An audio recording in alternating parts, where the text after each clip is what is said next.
Hi, everyone. Welcome to More Than Numbers Live, a show focused on turning data teams from support functions into engines of growth. I'm Ollie Hughes. I'm one of the co-founders of Count.co. We're a Canvas-based BI tool.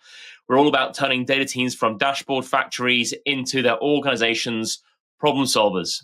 Every week, I have the joy of interviewing another data leader at the top of their game, talking to them about how they're driving value with data in their organizations. And this week, I'm really pleased to invite Magnus Dahlbäck from Voi. Voi is one of the leading micromobility organizations in Europe. They've taken over 40 million car trips off the road. They're operating in 12 different countries, and Magnus leads the data organization there. And he's been on a big journey with him. I actually first met Magnus in a converted prison somewhere in Stockholm a few years ago, and since then we've been chatting, working through many different things. He's one of the most thoughtful data leaders I know. I'm so glad to have you, Magnus. Thank you for joining me. Yeah, thanks for being here. Looking forward to a good discussion. Yeah, I can't wait. We've been talking about different things for a number of years, but I want to make sure people get to know a bit about your background and where you are. I know that you were done a few different roles before data, but first off, to help you understand maybe how old you are, tell us the first BI tool, the first tool that you started loving in data other than Excel. Good question. I think it says a lot about your age, unfortunately, I guess. But for me, it was probably ClickView back then. So I, at my time as a consultant, helped rolling out ClickView at one of the big pharma companies in their preclinical department. So I guess that was the first tool I really used a lot. Yeah. I love it. Yeah. Well, it's you like your charts in grey and green, so there you go. Yeah, exactly. Maybe that's now no longer the case. Now the brand of Voi is no longer is not a green and grey. It's a nice kind of red or pinkish color. So it's different kind of. We call it coral colored. So there you go. Yeah. Cool. Between orange and pink. There we go. Exactly. So we're that's good that's who you are. Obviously, we're going to talk more about your consulting background a bit as we get into the interview, because there's a lot I think you've taken from that, which is really useful to how you operate. Maybe before we dig in a bit more, maybe we should spend a bit of time talking about Voi and how you're set up, and maybe your data stack. We call it like show us your stack, because everyone loves to know tooling. Maybe we'll start there and just talk to your data stack for a bit. You actually created a nice slide to give everyone a bit of an overview of things. We'll bring that up on the screen. You can talk us through it a bit. Yeah. So this is our kind of logo stack, a bit simplified perhaps, but I think it captured the essence on what it looks like. So quite a typical, I'll say, modern data stack, all cloud-based, Snowflake at the core as a data lake, data warehouse, dbt for all the data transformations, and Airflow involved there as well. On the data quality side, we obviously use dbt as well, but also a tool called Sync, which is tightly integrated with dbt. And yeah, so on the BI data science side, Steep, which is a new Swedish company in this domain. So we started using them last year. Apart from that, Metabase, Vertex AI mainly for ML, and Snowflake obviously too. And on data ingestion side, we're heavily GCP users on Voi. So PubSub, Stitch, but a number of other integrations. Stitch is stuck there. So I love it. You can definitely see the kind of the Nordic bias towards your data stack. You've got some Nordic startups stuck in the stack there. I love to see that. And actually also that you put Snowflake as a BI and data science tool in the front of the stack. It's not just the middle, it's at the front. Yeah, so we are actually using like Snowsight and kind of built-in features within Snowflake more and more. That's kind of both notebooks, but writing SQL and so on. So I think Snowflake are starting to provide more and more of these kind of capabilities, not just the core kind of data warehouse, but also on the analytics side. So it's something we're starting to use a bit more. And the other thing, which is I guess is the thing I'd love to ask you, is like you've obviously got Metabase and Steep. I mean, Metabase is often a kind of I don't speak badly of the tool. It's a very good open source BI tool, but it often lingers like a bad smell after a company gets a certain size. Good place to start. But is that what happened for you? Like you started Metabase and then realized you needed to scale out of it as it got you going, but maybe not so sufficient now? Where does it sit? Yeah, so we've actually been using it from day one at Voi, and it kind of serves its purpose for people that want a nicer interface to write in SQL or kind of drag and drop your SQL queries. But it does come with some kind of governing issues once you scale. So I think we are thinking about what's the kind of future place of Metabase in our stack because. Lack a little bit of governance, you can say, around it at the moment. Yeah. Sure. It's difficult it's very utilitarian, so you can do a lot of different things, and it's therefore hard to shift out of. Fair play. Yeah. And tell us more about the team. I know that Voi itself is like 900 people, and you're growing very quickly. But tell us about the data organization. How have you structured that? We can dig into it more, but just give people a flavor of how the team's organized. Yeah, so we are a little bit more than 20 people, depending on how you count as kind of part of the data org. But we have a data platform team of 4 people. So platform engineers, data analytics team of 8 people, and then a machine learning team of 6 people. So that's how we're kind of organized in the line, or so to say. But the way we work on a daily basis is basically 100% embedded into our business and product teams. So as a data analyst, you may be part of our, say, monetization or payments team day in, day out, working closely with engineers, designers, PMs, and other people in that team. So and is that's an approach we've had for 2 years. It's working really, really well, I would say. We're going to look into that a bit more later on. But is that like a matrix structure, or do they all report to you and then you've just made sure there's a very clear line of sight to different functions? No, exactly. It's a matrix structure. So we have still have kind of centralized data chapter to make sure that we work in the same way and share learnings and so on. But the daily work is kind of done within this cross-functional teams. That's great. Thank you. That's really cool. I mean, and we want to dig into this more because I know you've been on a journey. One of the things that I'm so grateful to you about is that you have helped and worked with us in the More Than Numbers community to try and build out this idea of the tenants, this idea of what are the levers or what are the activities or principles that makes a data team valuable. And we've talked about it many times over the years, this idea of operational clarity, the idea of being problem solvers, not just report givers, and then being focusing on time to decision, not just about getting self-service going and stuff, and all these things that we've been talking about with all our different interviews over the course of this show so far has been something that you and I have worked through, and it's been a journey for you. I know that you've been working on this, and I think you believe in these principles. You've been working to implement them, and what I'm just looking forward to sharing with the audience really is just the core lessons, the core things you've started to implement to make this come to reality. Yeah. And one of the things I think I want to start with, if I can, is just the way that you think about metrics, that you've gone very metrics focused. And I wonder if you could just explain a bit more about when you say metrics focused, what is that and what is that not? Obviously, everyone thinks about metrics, but you have a certain principle behind it, which I think is really good to unpick. Yeah, no, I think it was about 2 years ago we started to think about how can we make it as effortless as possible to consume data. And one of the reasons we saw it's not easy enough is, if you think about it, there are typically 2 ways of interacting with data. Either provide access to your tables in your data warehouse, that you need to know SQL, you need to navigate in all these tables, etc. So it's powerful, but it's complicated for most people. The second kind of way of delivering data is through dashboards, right? That's good for many people, but it takes a lot of time from the data team to kind of build those dashboards, maintain those dashboards. You very easily end up in one metric or data giving different numbers from dashboard to dashboard. You kind of end up in this dashboard chaos that we kind of tend to talk a lot about in the data field. So there must be some kind of middle ground, and that's where we see metrics coming in as a kind of main product for us, actually, from the data team. That's what we see now. Metrics is our key end product rather than dashboards.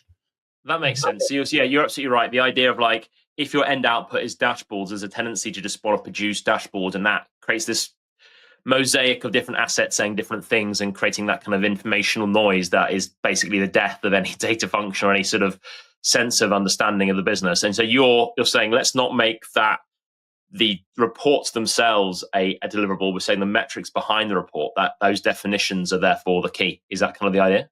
Exactly. So basically what we've managed to build up the last 12 months is one common, well-governed metric catalog. So instead of maybe in the past, I'm looking for, let's say, how many vehicles do we have in the backlog in each warehouse in the UK at the moment? Okay, you try to find what dashboard should I use. Maybe I find 2 dashboards and they give different numbers. That's classical kind of problem. Now it's more, we have one single metric catalog. You will find the backlog metric in there. And I think that's such a very powerful thing also, having a metrics-oriented approach is that if you think about it, that's our business language, right? So yeah, we talk about backlog, we talk about rides and, all these things. We don't talk about dashboard names or data warehouse tables, whatever. So it's a very natural way also to interact with data because you kind of know what you're looking at. We have kind of a definition of backlog. We all kind of know what it means. So if you see the backlog metric, I know what I'm looking at. So that's also, I think, has helped a lot in the adoption of data generally to go with this approach. Yeah, okay, that I love it. You sort of you've basically made it so that there is a common vocabulary across the whole business, and it's not based on report name or anything like that. It's just there's a common single source of truth for what a thing is and where to go find it, and that's pretty cool.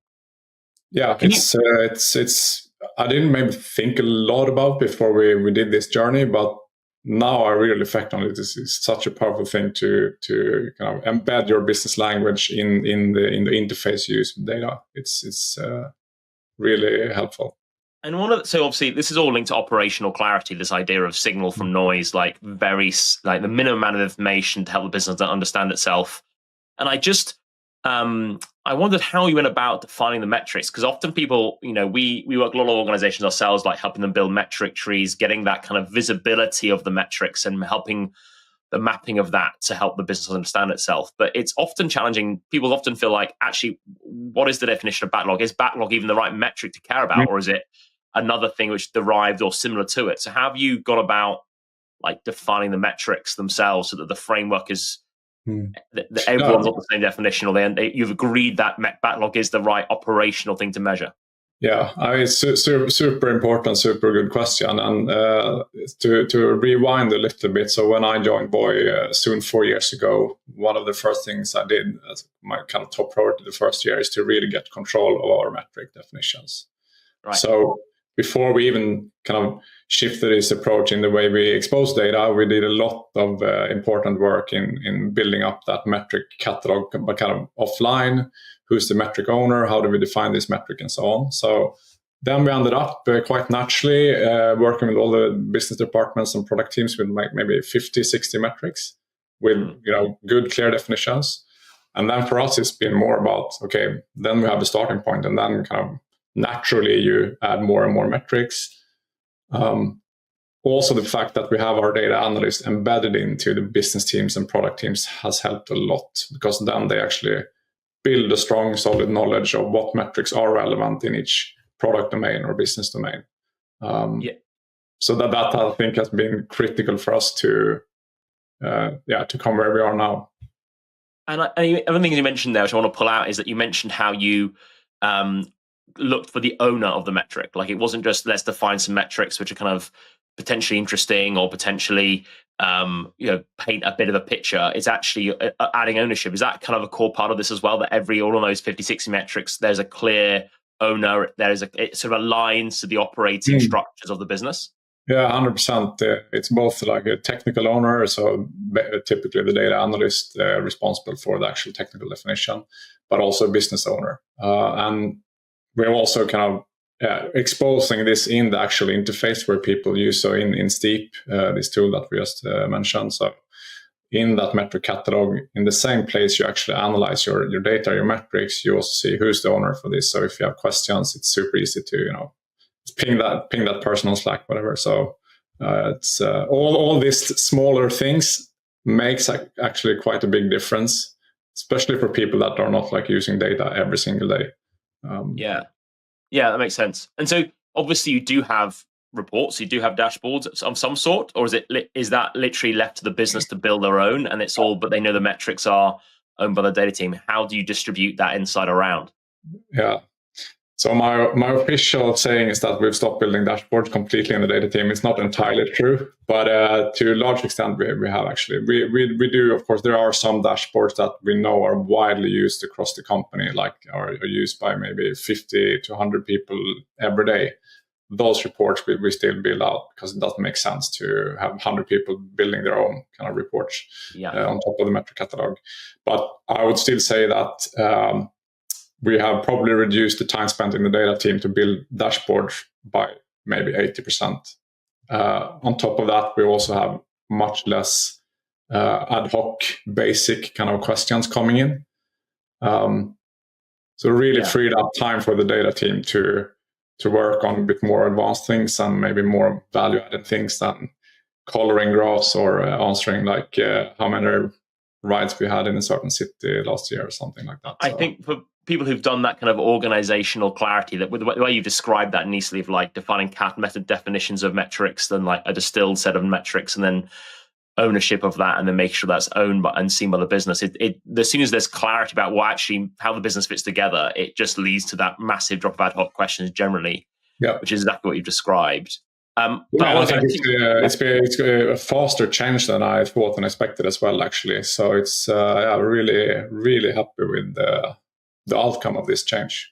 That's awesome. Well, I want to move on because there's other things I want to talk about. One of them, as you mentioned, is now your data team have more time to do more value add investigations, and this is the whole idea of like problem solving. Like your analysts are focused on the value add work of digging in, finding insights. One of those things we love thinking about is analysts being that kind of the problem solvers of the business. They're there, you mentioned, embedded into these different product and business functions. Tell us what that looks like now, where maybe that was, or people can probably imagine what analysts are like when they're just answering ad hoc questions. Now, how do they operate? What is it? What's the way of working now? And now they're not just doing ad hoc random bits and bobs. So I think by having our data people, like if it's data analysts, machine learning engineers, and so on, embedded in these teams, the biggest difference is that you build so much deeper competence in your domain. So, I mean, working in data, I mean, for me, data role is a business role. So you just need to have a deep understanding of the business, right? If you work with data. Otherwise, you will be stuck in this kind of support ticket, centralized service function.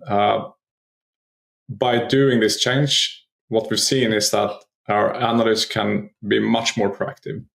So deeper understanding of a product domain means that you can spend more time understanding opportunities, what's not working, what's working, and take that step to become like that advisor to the product manager or the business. I think it's think about it, it's quite basic. You just need to spend time building business knowledge. Then that comes quite naturally. One of those I love. I agree. It's kind of basic, but it is that subtle shift. One of the things I often talk about with other day leaders when we talk about this problem solving idea, it's like who is owning the problem solve? Is it the business user who's throwing out requests for information so they can build a problem solve structure, or is it the analyst is saying, look, I can do more than just give you the numbers. I can actually help you lay out thinking, structure the problem solve, and actually I'm doing the critical thinking for you. I'm building the structure of the problem, not just the data which fills it in. And I guess that's kind of what you're saying. Is like maybe it's sharely owned. Ideally, it's a commonly owned framework, but the data analyst is actually part of that structure, not just the input. So I see it more as a collaboration. If you take let's say a data analyst working in our product team called compliance. So our compliance team is focusing a lot on parking and social behavior and these kind of things, building our products for that. We see such a strong collaboration with the PM and the rest of the team, of course, as well, and the data analyst in that team, where he can be much more proactive. It's not about waiting for the PM to come up with ideas and then execute on that, come with insights, but you can really see this stronger collaboration where both do this kind of work. Yeah, that's great. It's a much more satisfying as well. Like I find that generally the kind of it just makes the data team people and your analysts now doing what they want to do, that what they love doing, what they got into data for. So it's just a generally more satisfying environment, I'm sure. Exactly. And but it's also like depending on how big your organization is, right? So when let's say in an early stage startup, you're kind of small organization, then it might make sense to be more centralized, but maybe later on make that switch. And I think we have never regretted that kind of operations model. Cool. The last thing I want to come on is another, I think, novelty, which is not actually quite common even in very modern data teams. This idea of full stack analyst, that your analysts are doing more than just the insight creation layer, as important as that is, as we've discussed. They're actually going right back into the stack. Can you explain that, how that works, and like how those different roles of like ingestion and modeling sit, and how they sort of structured their time around that? Yeah, I mean, I know lots of organizations the last couple of years have kind of split this role up a bit. If you look at data engineers, analytical engineers, and data analysts, we took a decision to we believe in kind of more full stack approach to basically minimize dependencies. We believe you can deliver much faster. You have a better knowledge of the underlying data as a data analyst if you also do the modeling of that. Obviously, it makes it maybe a bit harder to find the right talent, right people that can do that. But once you get there, you really see the strength of that approach, because you just basically get less dependencies. You can do things faster. It comes down to that. Yeah. That makes sense. I guess imagine it means you've got a very highly skilled data team. That's actually in a great way to have people who are business focused, who are also well paid, well skilled up, can do anything. It's just generally a good idea. So it's often sad when, not always, but often you see data analysts, the people who are facing to the business as the lowest paid, lowest skilled people, the early people. That clearly can't be true for you. No, definitely not. I think obviously I'm super happy with that. My team, super strong team. But I think part of that is that approach that we talked about, that full stack. But of course, you need to have the technical skills, you need to have the analytical skills, you need to have the comm skills, and so on. So it's definitely an effort to go there, but it's worth it. That's good. That is a whole other kind of discussion in itself, like how you get your team to become that structure. But it's interesting to hear it, and I'm glad it's working so well. It definitely sounds like the place to be a good analyst is to be at that point with you, because you're going to get a breadth of skills that most people aren't getting the touch. Yeah, definitely. I agree. That's like that. Of course you do. That's great. Magnus, this is so great. You've given us 3 really important, very helpful, very detailed explanations of like how you've moved the team, focus the operational clarity around metrics, problem solving, being full stack analysts.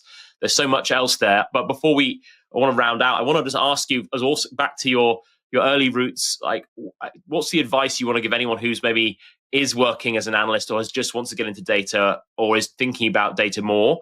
Like what advice would you give them to help them move their career forwards? Like what's the one thing you knew as you started playing with ClickView right at the start? It's so long time ago, I don't really remember. But no, I think going back to what I said before, really view the data role, let's say data analyst role, as a business role.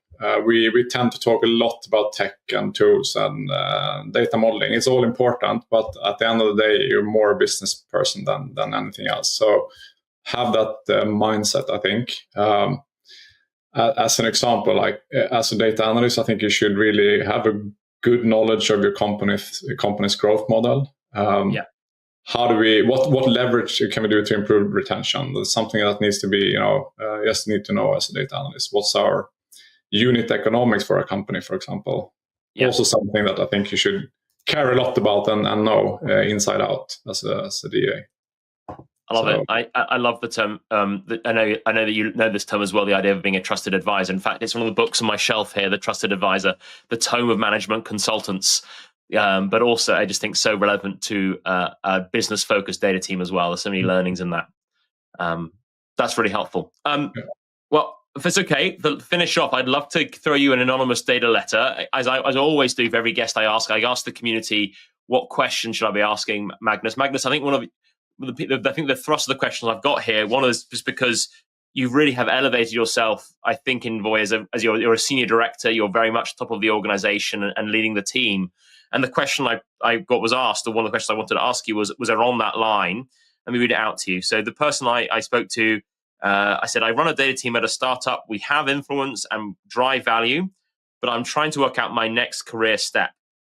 It's hard to see how to elevate my own role outside of just prioritization and management of my team's work. So I guess the question is saying, how do I level up in seniority in the organization, not just be the manager of the data function, but actually I'm part of the core executive team of the business. I'm really helping leveling up myself. What's the advice you'd give if you have anything for that person? Yeah, first of all, I really recognize it. I mean, I've been there myself. I see a lot of data leaders still being in that kind of seat. And I think it's a lot about what I talked about before. Like, as your organization grows, find the right time to go away from an ops model where you are a centralized team serving anyone all the time to this kind of matrix setup or embedded data people in your business, in your product teams. Because I think what will happen then, you as a data leader, you stop dealing with like a daily or weekly task backlogs in your team and shift to more focusing on the strategic topics, working closer with other managers, senior management in your organization. How can we kind of leverage the data team even more? Where should we put the efforts? What's mostly prioritized at the moment, and so on. Not on a daily level, but maybe more on a quarterly, yearly level. So I think finding that sweet spot on when you should switch your ops model. Yeah, I mean, as you describe it, it kind of makes sense. We've just been talking about how to make a data team far more business focused, far more leaning into the business to solve problems. As a leader, I guess the same thing absolutely applies. The more that you're focused on just getting the numbers right, just doing the data task and managing the prioritization of that, and not having an opinion about the business strategy, having an opinion about the business can grow, you're never going to be asked for your opinion, you're never going to be doing an informed strategy and move up, which is exactly the same principle has to apply to the leadership as it does to the rest of the team. Yeah, 100%.